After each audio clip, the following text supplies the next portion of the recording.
Bismillahirrahmanirrahim. Assalamualaikum warahmatullahi wabarakatuh.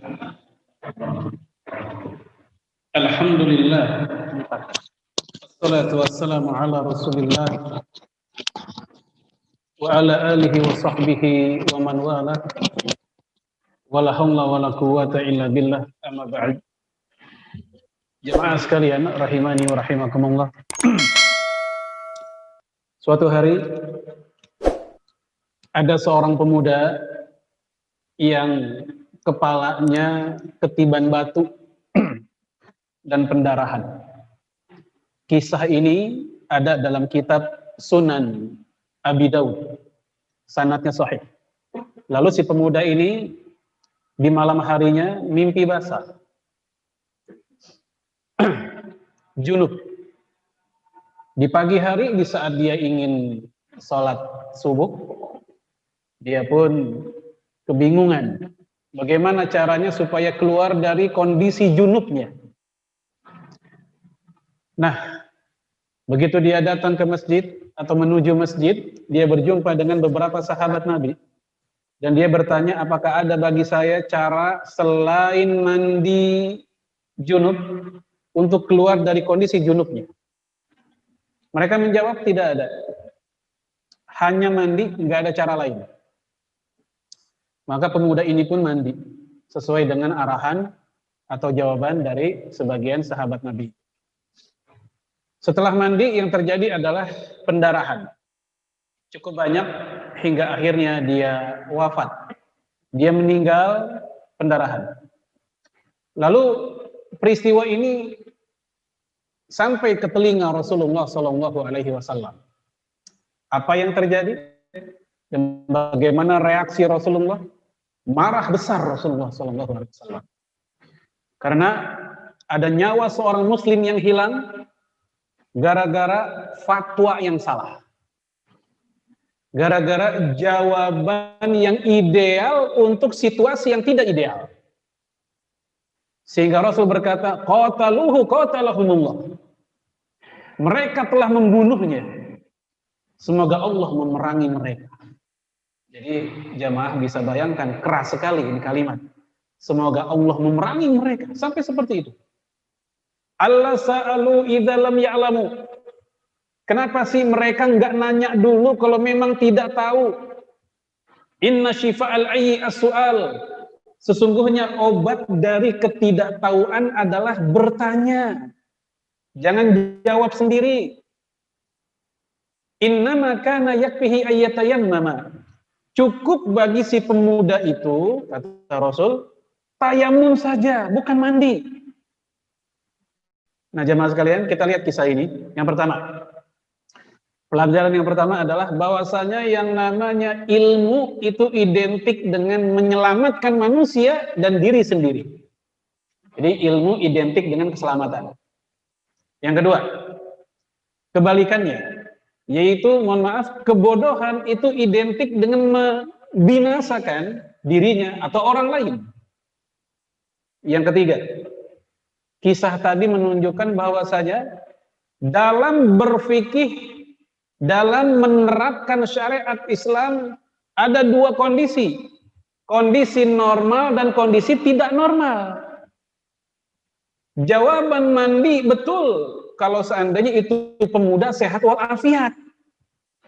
Namun ini pemuda sedang sakit, pendarahan. Jawaban yang ideal enggak pas diberikan kepada orang yang dalam kondisi tidak ideal, tidak normal. Yang pas bagi dia adalah yaitu tayamum. Itulah kenapa hari ini, kemarin, hingga sampai bulan-bulan kemarin, kita sholat rata-rata pakai masker. Kalau menggunakan fikih yang ideal, menggunakan masker sholat makruh. Dan Rasulullah SAW melarang. Dalam hadis Abu Daud juga dari Abu Hurairah radhiyallahu an, naha Rasulullah SAW anis sadli wa atiyar rajul fahu. Rasulullah alaihi salatu wasallam melarang kita laki-laki sholat dalam keadaan menutup mulutnya. Apa arti menutup mulutnya? Yang pertama, ya kata Imam Al-Munawi, dia menggunakan al-lifam. Al-lifam zaman sekarang masker, menutup hidungnya, mulutnya. Apalagi sampai nutup hidung. Begitu sujud, hidung kita kealingan. Padahal kita tahu hidung bagian dari 7 anggota badan yang mesti nempel ketika sujud. Lalu kemudian, ya makna dari menutup mulut adalah ketika sholat dia mingkem. Ya, tidak qomat kami tidak membaca, yang dengan demikian ya makharijul hurufnya tidak terlihat, sekedar baca di hati. Ya, para ulama seperti Imam Malik mengatakan itu bukan tilawah. Nah, ini jika dalam keadaan normal dan Rasul tegas melarangnya.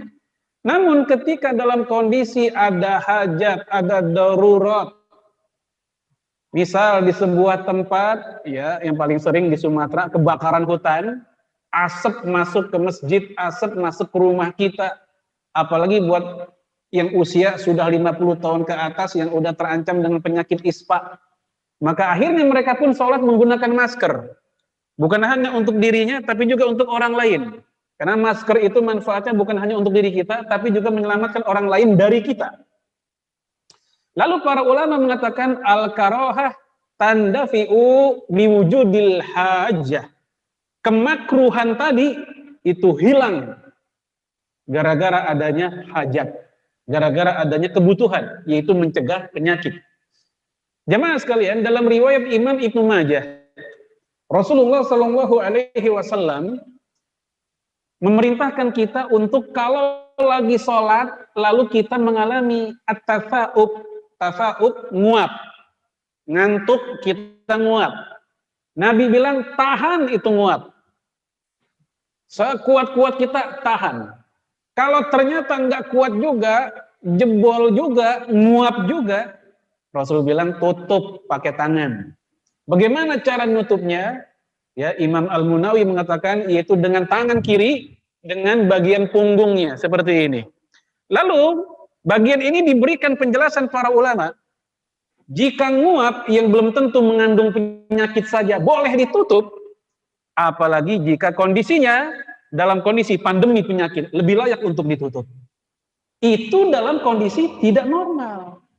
Maka seandainya ada di antara kita memaksakan fikih normal di kondisi yang tidak normal, maka saya khawatir orang-orang seperti ini mirip seperti yang disindir oleh Rasulullah Shallallahu Alaihi Wasallam dalam hadis atau kisah pertama yang tadi sudah saya ceritakan. Contoh yang kedua, kita sholat renggang. Ini jaraknya sampai hampir 2 meter malah di sini, mungkin 1,5 meter. Di tempat lain ada yang 1 meter. Dalam kondisi normal pula apa yang kita lakukan ini makruh juga. Karena kita meninggalkan salah satu sunnah yang kuat di dalam sholat, yaitu tauhidus sufuf, menyatukan, merapatkan shaf. Hadisnya jelas dan sering dibaca oleh imam menjelang sholat, sawu sufufakum, fa inna taswiyata sufuf min tamamis sholat. Lurus dan rapatkan shaf kalian. Karena lurus dan rapatnya shaf merupakan bagian dari kesempurnaan sholat. Tolong digarisbawahi, bagian dari kesempurnaan sholat, bukan bagian dari sahnya sholat, bukan bagian dari rukun sholat, bukan bagian dari syaratnya, tegaknya, sahnya sholat, bukan. Sehingga ketika ada orang meninggalkan itu, dia meninggalkan sunnah. Namun meninggalkan sunnah demi menjaga yang wajib, yaitu nyawa muslim, itu lebih utama. Ketika berhadapan antara sunnah dan kewajiban, maka kewajiban yang lebih kita utamakan. Dalam kondisi kaum muslimin terancam oleh sebuah pandemi, dan pandemi itu sesuatu yang realita, bukan ilusi. Karena ada yang menuduh bahwasanya COVID itu mauhumah. Apa mauhumah? Ilusi saja, remeng-remeng, nggak pasti. Lah, yang meninggal udah 10.000.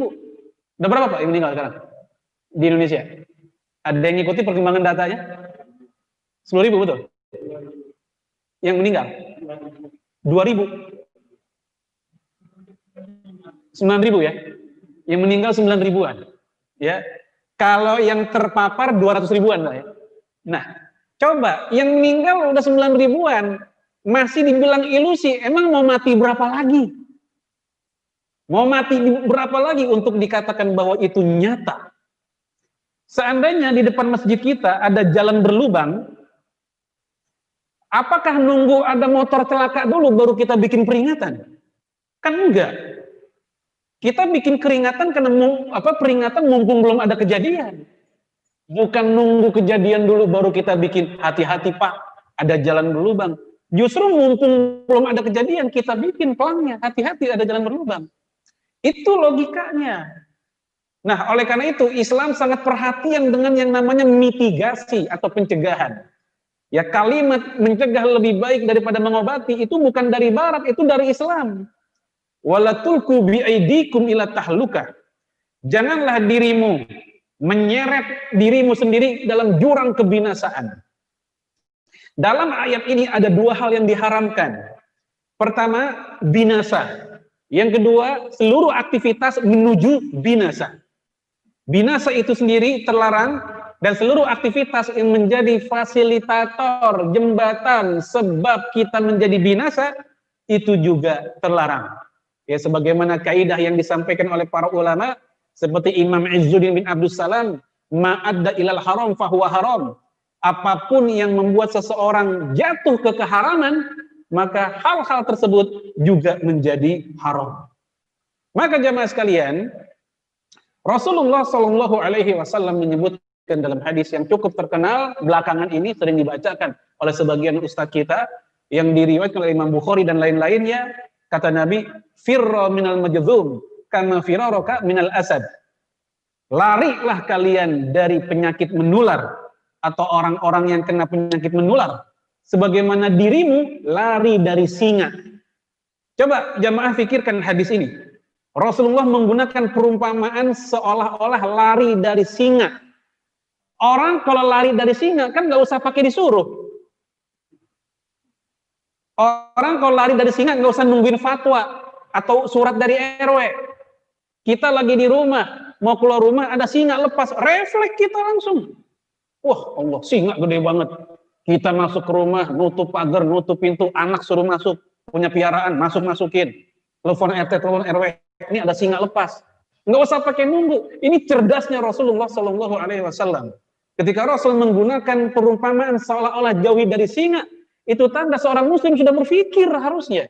Ketika sebuah bahaya mengintai mereka, maka mereka sudah layaknya untuk menyelamatkan diri mereka sendiri. Imam Al-Qarafi di dalam kitab Al-Furuq, ya, beliau mengatakan, dan perkataan ini untuk mengoreksi mereka yang mengatakan takut kok sama virus, takut sama Allah. Pernah dengar kayak begini? Baik, jemaah sekalian, apa kata Imam Al-Qarafi? Kata beliau, waqad yakunu al-khawfu min ghairillah azza wa jal laisa muharraman kal khawfi bil usud wal hayyat wal aqarib wal zulmah.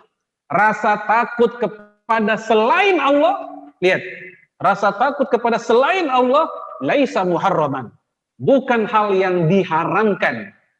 Contohnya kal khawfi bil usud, seperti rasa takut terhadap singa, wal hayyat wal aqarib, atau kalajengking dan ular, wal zulmah, dan kegelapan. Kalau di kita silakan tambahin rasa takut dengan ketinggian dan lain-lain. Kenapa? Ini namanya al-khauf al-bashari, rasa takut yang sifatnya manusiawi yang Allah titipkan ke dalam jiwa seluruh manusia tanpa kecuali.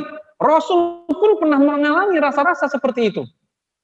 Dan tidak ada yang mengatakan Rasulullah melakukan kesyirikan karena takutnya kepada selain Allah. Tidak. Itu namanya al-khauf al-bashari. Apa kata Rasul? Ya, Rasul mengatakan dalam hadis Sahih Bukhari, Imam Ahmad dan yang lainnya, inni la akhsha alaikumul faqra walakin akhsha in tuftiha abwabud dunya alaikum. Saya tidak takut kalau orang Islam miskin, tapi yang saya takut adalah kalau orang Islam dibuka pintu-pintu dunia di hadapannya. Lihat, Rasulullah menggunakan kata-kata saya takut kalau orang Islam dibuka pintu dunia di hadapannya. Rasul khawatir yang kayak begitu. Maka ketakutan-ketakutan manusiawi ini, ya ini ketakutan yang dimaklumi dalam syariat. Lalu kata beliau, Imam Al-Qarafi, bisa jadi malah rasa takut kepada selain Allah ini ya menjadi wajib. Bayangkan, bisa menjadi wajib. Kapan? Ketika kita disuruh menjauh dari sebuah negeri yang kena wabah. Ya, jamaah sekalian azanallahu iyakum, saya akan bacakan lanjutannya. Kata beliau begini. Ya. Bahwasanya waqad yajibul khaufu min ghairillah azza wajal kama umirna al-firar min ardil wabah. Yang namanya rasa takut kepada selain Allah itu bisa menjadi wajib di saat negara memerintahkan kita untuk lari dari negeri yang berwabah. Bimakna anna nuhina an dukhuliha, yaitu maknanya kita dilarang untuk masuk ke dalamnya. Maka rasa takut terhadap kena penyakit segala macam itu rasa takut yang alamiah, yang natural, yang oleh syariat dibenarkan, oleh akal apalagi. Kemudian wal khaufu minha al-ajsamina minal amrad wal asqam. Dan rasa takut ini didasari oleh penjagaan tubuh kita dari penyakit dan rasa sakit. Wa fil hadis, dalam hadis dikatakan, yang hadis yang tadi saya baca, ya firra minal majzum kama firaraka minal asad. Jauhilah olehmu penyakit menular seperti kamu lari dari singa.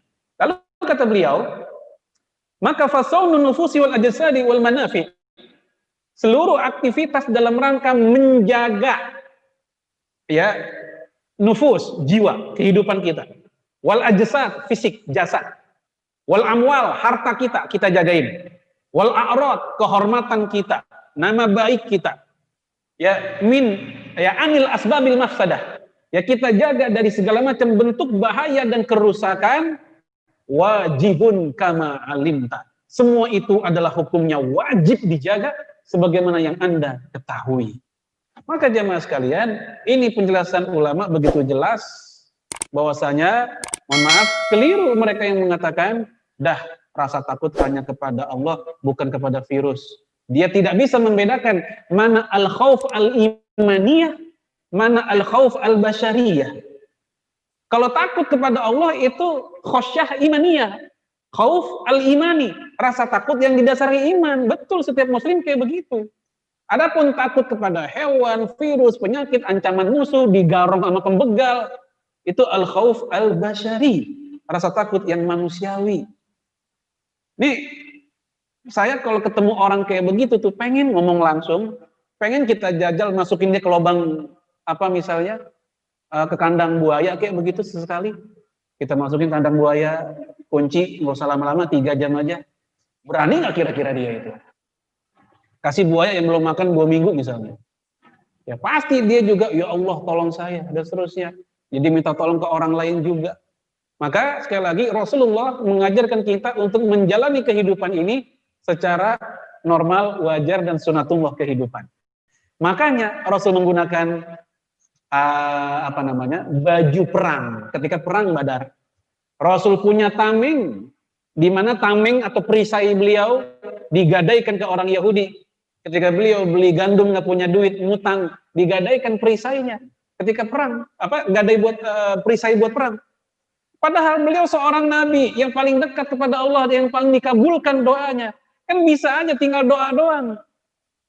Ya Rasul, mau perang Badar nih, gampang, gue nabi, gue doa juga hilang, kan begitu. Tapi ternyata Rasulullah, dia bikin base camp juga, Rasulullah bikin strategi di mana pasukan penjaga gunungnya, di mana yang di depan, siapa yang berpanah, siapa yang tombak. Rasul mengatur strategi manusiawi. Ya tidak hanya mengandalkan takdir kemenangan atau kalah berasal dari Allah. Oleh karenanya, ketika Umar bin Khattab ditanya oleh Abu Ubaidah bin Jarrah, wahai Umar, jangan engkau lari dari takdir. Ini peristiwa tercatat dalam kitab Sahih Bukhari. Ketika Umar bin Khattab pengen ke sebuah daerah, Amwas namanya, di Syam, itu lagi kena taun. Umar bilang, jangan masuk dah, kita pindah ke yang lain aja. Ditegur oleh Abu Ubaidah, jangan lari dari takdir. Jawaban Umar adalah, kita bukan lari dari takdir, tapi kita sedang menuju takdir Allah yang lainnya. Jadi ketika kita menyelamatkan diri kita dengan beragam macam ikhtiar manusiawi, ikhtiar kedokteran, protokol kesehatan, Ini bagian dari sunnah yang diajarkan oleh Rasulullah Sallallahu Alaihi Wasallam dan dicontohkan oleh para sahabat Nabi. Di antaranya Umar bin Khattab radhiyallahu anhu. Baik jemaah sekalian. Kemudian ya kita lihat penjelasan ulama kontemporer. Kalau tadi ulama zaman dulu Imam Al-Qarafi. Ya, Syekh Muhammad Hasan As-Sukriyah dari Mesir. Beliau mengatakan idza kana minal mumkin raf'ud dharar qabla wuqu'ihi wa huduthihi, kalau memang dimungkinkan kita bisa mencegah bahaya sebelum bahaya itu terjadi dan real, emang sebelum terjadi, pokoknya kita cegah. Apa kata beliau? Hadza aula wa afdal. Yang kayak begini lebih utama dan lebih duluan kita lakukan.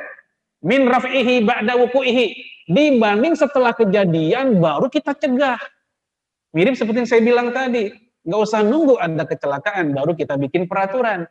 Itulah spirit kenapa MUI, kemudian dulu ulama-ulama di Timur Tengah, di Saudi, di Qatar, di Kuwait, dalam kondisi pandemi belum separah sekarang, masih awal-awal Maret April, mereka sudah bikin fatwa. Yang fatwa itu membuat kita sedih, yaitu sholat di rumah dulu, jangan di masjid. Jumatan diganti dengan zuhur saja. Ya, orang-orang yang mencintai masjid jelas sedih.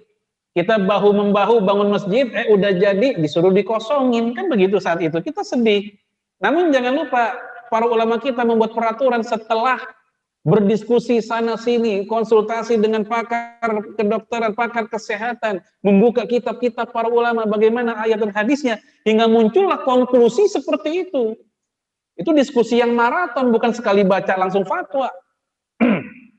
Maka muncullah saat itu, jika daerah yang tak terkendali, begini aturannya, jika daerah yang terkendali, maka silakan di masjid, dan seterusnya. Jadi nggak ada peraturan yang benar-benar mutlak saat itu. Cuman tafsir kita aja yang akhirnya, udah deh, kosongin aja sekalian buat jaga-jaga banget. Karena kita nggak tahu di kanan kiri kita kena atau tidak. Nah kembali ke tadi, itulah yang dikatakan oleh ulama kita, kalau memang bisa kita cegah sebelum kejadian, kenapa tidak? Jangan sampai nunggu kejadian dulu. Ya orang-orang yang sering menantang seperti itu biasanya karena dia belum kena atau keluarganya belum kena. Kalau udah kena baru dia mikir betapa tidak sepelenya masalah ini. Kemudian jamaah sekalian rahimani wa rahimakumullah. Kita lihat penjelasan para ulama yang lain.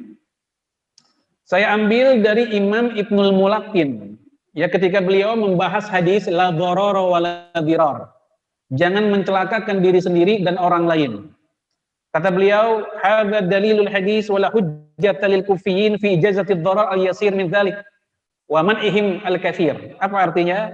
Hadis la dharara wa la dirar, jangan bikin celaka diri sendiri dan orang lain, itu merupakan koreksi bagi orang-orang Kufah. Kufah di Irak. Yang mereka mengatakan doror sedikit nggak apa-apa, yang nggak boleh doror banyak. Kata Imam Ibnul Mulaqqin, ini hadis umum, mau sedikit kek, mau banyak kek, selama itu doror tetap cegah. Selama itu bahaya tetap dicegah. Lalu kata beliau, li'anna raf'ad dharari wajibun 'anil muslimin fi kulli syai'. Karena mencegah bahaya apapun bentuknya, apapun modelnya, apapun kadarnya, bagi kaum muslimin adalah kewajiban. Kemudian Imam Ibnul Arabi, ya beliau mengatakan, qala ulama'una, para ulama kami mengatakan, qad yadkhulu fi hadzal hadis wujuhun minadh dharar. Hadis la dharara wa la dirar itu menunjukkan seluruh bentuk bahaya, bukan hanya bahaya fisik, bahaya keluarga, bahaya harta, bahaya kehormatan, seluruh bentuk bahaya yang mengancam kehidupan manusia dan keberlangsungannya. Oleh agama ini ditutup semua pintu celah-celah bahaya tersebut. Mitigasi di dalam Islam. Oleh karena itu, jamaah sekalian, ketika, mohon maaf, kita punya keponakan, perempuan, umur lagi lagi sekel-sekelnya, 20-an tahun, ngomong ke kita pamannya, Pak D-nya, Pak Le-nya, atau encingnya, atau encangnya, ya, Pak Le atau Pak D, temenin saya yuk. Kemana? Jam 10 malam, jam 11? Iya, kemana? Ya, ke situ, ke kafe lagi.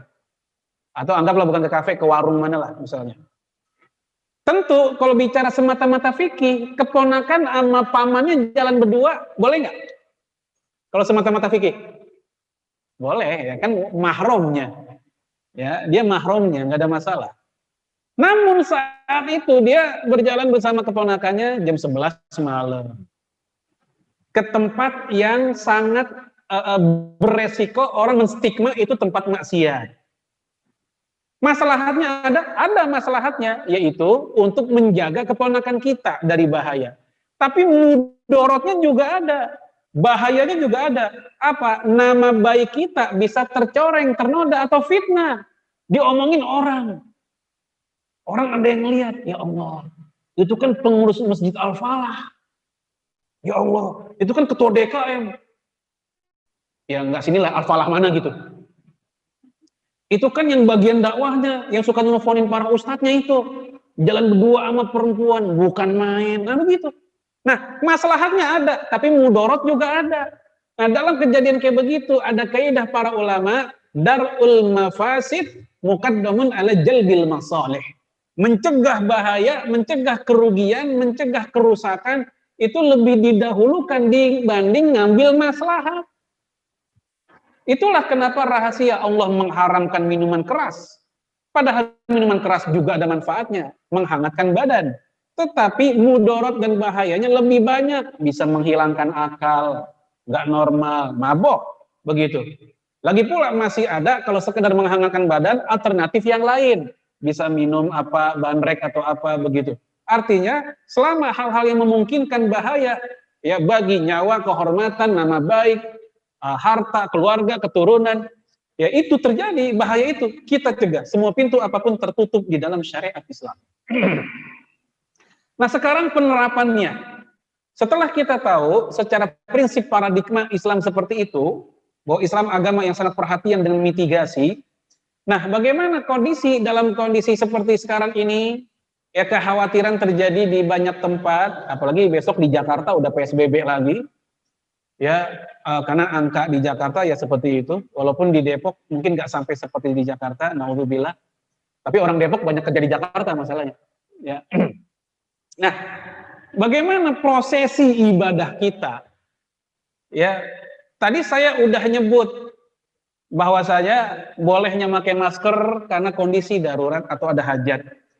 Kaki kita direnggangkan, para ulama pun mengatakan tidak masalah. Baik, ini saya akan bacakan dari beberapa kitab ya supaya kita tidak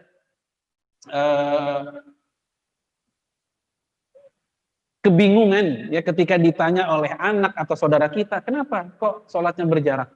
Saya akan bacakan dari Imam Nawawi. Kata Imam Nawawi, wa qad ajma'al ulama ala istibabi ta'dili sufuf wa tarasu fiha. Kata beliau, ulama telah ijma, telah sepakat merapatkan saf itu hukumnya sunnah. Sunnah. Bukan kewajiban. Apalagi syarat. Apalagi rukun. Dia mengatakan sunnah. Yang pertama. Yang kedua, Imam Ibnu Battal dalam kitab Syarah Sahih Bukhari. Beliau mengatakan, li'anna husna syai' ziyadatun ala tamamihi. Yang namanya merapatkan saf itu untuk menyempurnakan. Dan yang namanya menyempurnakan itu sifatnya adalah ziyadah, tambahan saja. Wa aurada alaih wa riwayatun min tamami sholat. Dan ternyata dalam berbagai macam riwayat fungsi merapatkan shaf hanya untuk tamami sholat, penyempurna saja. Kemudian Imam Ibnu Hajar ketika beliau membahas hadis tentang kisah ketika Rasul mengatakan rapatkan shaf kalian, ya kemudian apa lagi? Luruskan, jangan sampai ada celah yang membuat setan ada di situ. Lalu si perawi hadis ini bercerita, maka di antara kami pun, salah seorang di antara kami merapatkan kakinya, mata kakinya, Ka'ab, dan juga merapatkan ya mankibahnya, bahunya. Nah, kalau kita baca hadis ini secara letterlock, kita akan mendapat kesimpulan, oh rapat bahu dan rapat mata kaki, kan begitu. Tapi sekarang kita lihat penjelasan ulama, apakah kayak begitu maknanya? Ya kata Imam Ibnu Hajar begini. Wal muradu bidzalik, yang dimaksud rapat dalam hadis tersebut al mubalaghah fi ta'dil as-saffi wa saddi khalal. Maksudnya adalah mubalaghah. Apa mubalaghah? Kalau bahasa kita hiperbol. Melebih-lebihkan. Bukan bermakna hakiki. Itu bermakna majazi. Bermakna majaz. Bukan hakiki, benar-benar rapat nempel kulit dengan kulit. Baik, saya tambahin lagi dari kitab yang lain. Dari kitab Imam Muhammad Al-Kashmiri dalam kitab Faidul Qadir. Faidul Bari. Beliau mengatakan, qala Al-Hafiz. Al-Hafiz Ibnu Hajar berkata, al-muradu bidzalik al-mubalaghah fi ta'dil shaf. Yang dimaksud dengan hadis tadi adalah hiperbol. Kemudian qultu, aku berkata, wa huwa muraduhu indal fuqaha al-arba'ah. Itulah pemahamannya ahli fikih 4 mazhab. Coba. Ahli fikih 4 mazhab mengatakan makna rapat dalam hadis itu bukan benar-benar nempel. Itu hanya makna majaz, kiasan, hiperbol. Baik, lagi kita ambil kitab yang lain. Syekh Bakr bin Abu Zaid. Siapa dia? Murid Syekh bin Baz. Bahkan dia di antara murid senior Syekh bin Baz, mufti Saudi yang wafat tahun 2000 yang lalu. Dalam kitab beliau La Jadida fi Ahkamis Shalah, beliau mengatakan fa hadza fahmus sahabi. Apa yang dikatakan oleh Imam Ibnu Hajar itulah pemahaman para sahabat Nabi. Jadi para sahabat Nabi yang hidup bersama Nabi itu memahaminya bukan benar-benar rapat. Ya. Kemudian kata beliau, la al-ilzaq, bukan nempel. Wal ilsaq, bukan bersentuhan. Al-manakib wal ka'ab, baik bahu atau mata kakinya. Dulu waktu saya belum buka literatur ini, saya pun masih sama dengan sebagian jamaah, pasti nempel kalau sholat. Kayak gitu nggak? Kalau kita sholat pasti nempel, nempelin rapat, bener-bener rapat. Kalau kurang rapat kita empet lagi.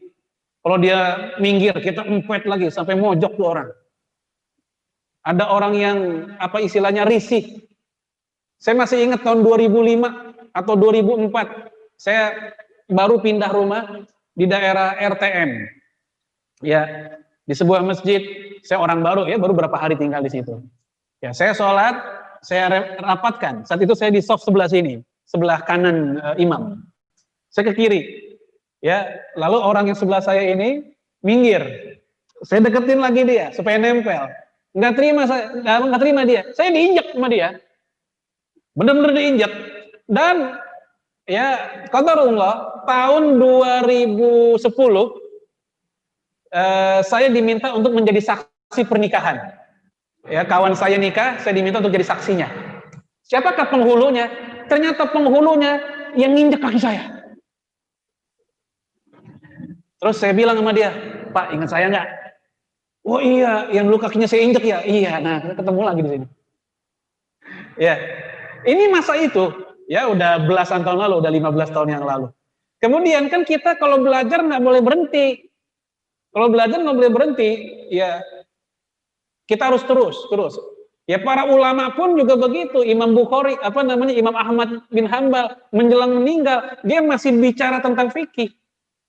Imam Al-Ghazali menjelang meninggal memeluk Sahih Bukhari, masih belajar. Nah saya pun juga begitu, saya mencoba untuk belajar, saya cari. Ternyata apa yang kita fahami selama ini ya bertentangan dengan fikihnya 4 mazhab para ulama kita. Bahkan sampai-sampai kata Syekh Bakr bin Abu Zaid, makna rapat itu bukan nempel, bukan menyatu seperti itu makna hiperbol kata Imam Ibnu Hajar. Nah, sehingga apa yang terjadi sekarang pun juga nggak ada masalah. Baik, saya tambahin lagi terakhir dari kitab Kifayatul Akhyar. Ini cukup panjang. Nah, saya langsung terjemahannya aja deh. Ya, kata beliau begini, ya, tentang masalah soft, seandainya imam berada di mi'zanah, imam berada di menara, makmumnya ada di sumur, kan jauh banget imam makmur di sumur. Ya, makmum di sumur, imamnya di mi'zanah. Atau kebalikannya, makmumnya di menara, misalnya si makmum muazin tadinya, mau turun males, kayak orang zaman dulu, azannya di menara. Imamnya di sumur, selama yang penting masih satu lokal, mereka berjamaah, satu lokal, satu masjid, ya, maka kata beliau yang kayak begini tetap sah. Kemudian, atau untuk shaf yang bersambung atau shaf yang terputus. Kata beliau, hukumnya tetap sah. Ingat, ini standar minimal. Kalau bicara sah, tetap sah. Namun kalau bicara ideal, tidak ideal ini.